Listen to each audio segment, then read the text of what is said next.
Quickly, I'll teach you something from the word and I want you to catch it.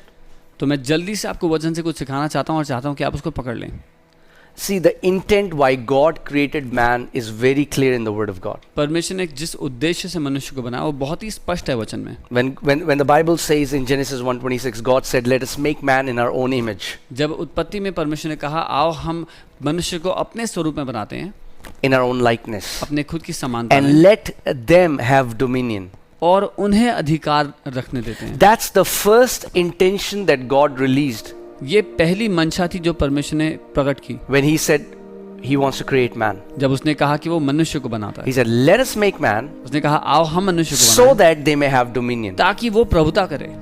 That was God's intent. That was God's will for mankind. ये परमेश्वर की इच्छा थी, ये उसकी चाहत थी मनुष्य को बनाने की. God has always wanted to rule His creation through man. परमेश्वर हमेशा से अपनी सृष्टि पर राज्य करना चाहता है मनुष्य के द्वारा. And if you read Psalm 8 from verses 4, the Bible says, God says, what is this? The psalmist is saying, what is this man that you are mindful of him? और अगर आप भजन 8 पढ़ेंगे 4 से आगे तो उसमें लिखा है कि क्या है मनुष्य, इसकी परमेश्वर चिंता करता है, इसको परवाह. You have made him, I want you to pay attention, you have made him to have dominion over the works of your hand. कि तूने उसको प्रभुता दी है अपने हाथ के कामों के ऊपर. You have made him for dominion. That's what we read in, we just saw in Genesis 1:26. God said, let us make man, let them have dominion. So God's intention for mankind has always been that man will walk in dominion through, not by himself, but through the Spirit of God. तो यही हम देखते हैं, परमेश्वर की यही चाहत रही हमेशा से कि मनुष्य प्रभुता में जिए, अपने आप से नहीं लेकिन परमेश्वर के आत्मा के द्वारा. Amen. And when Adam lost that, और जब आदम ने वो गवा दिया, because God had given all the creation, everything was under Adam, but when Adam lost that authority and gave it over to Satan, क्योंकि परमेश्वर ने सब कुछ आदम को सौंपा था, उसके हाथों में दिया था, लेकिन जब आदम ने वो गवा दिया और शैतान ने वो सब छीन लिया, and Satan began to rule. और शैतान राज्य करने लगा. Now, I don't have time to take you through a detailed teaching, एक गहरी शिक्षा में ले जाने का समय तो नहीं, but I want to tell you, लेकिन बताना चाहता हूँ. please hear carefully. ध्यान से सुनना. The Satan that we are dealing with today is not the same Satan Jesus dealt with. जिस शैतान का आज हम सामना करते हैं ये वैसा ही या वही शैतान नहीं जिसका यीशु ने सामना किया. It's not the same Satan Job dealt with. ये वही शैतान नहीं जिसका अय्यूब ने सामना किया. Because Satan was given authority by Adam. क्योंकि आदम ने शैतान को अधिकार दे दिया. God gave that authority to Adam to rule, to walk in dominion. परमेश्वर ने अधिकार आदम को दिया था राज्य करने के लिए, प्रभुता करने के लिए. Adam lost his birthright and gave that authority to Satan. आदम ने अपना जन्म का जो अधिकार था वो गवा दिया और शैतान को दे दिया. And Satan began to rule. और शैतान राज्य करने लगा.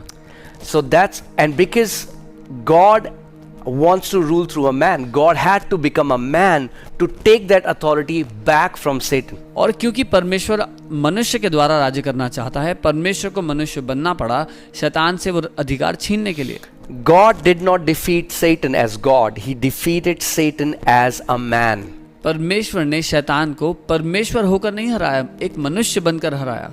So the Satan that we are dealing with today is, I'll tell you, okay, is a different Satan that Jesus dealt with. तो आज जिस शैतान का आप और मैं सामना करते हैं वो अलग है उस शैतान से जिसका यीशु ने सामना किया. Because the Bible says, क्योंकि बाइबल in कहती है Colossians 2:15, Jesus disarmed principalities and powers and made an open show of them. कुलोसियों 2:15 में वचन कहता है कि यीशु ने सारी प्रधानताओं का दुष्ट की ताकतों को निशस्त्र कर दिया और उनका खुल्ला मजाक बना दिया. So the devil that we are dealing with today is a defeated devil. जिस शैतान का आज हम सामना कर रहे हैं वो एक हारा हुआ शैतान है.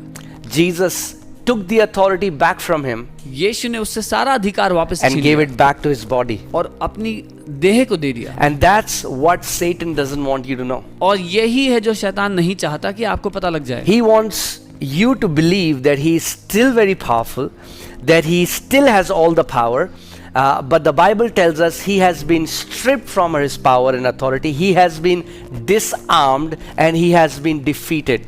वो चाहता है कि आपको ना पता लगे वो चाहता है कि आप ये सोचें कि उसी के पास सारी सामर्थ, सारा ताकत है, लेकिन असल में उसकी सारी ताकत, सारा अधिकार छीन लिया गया उससे।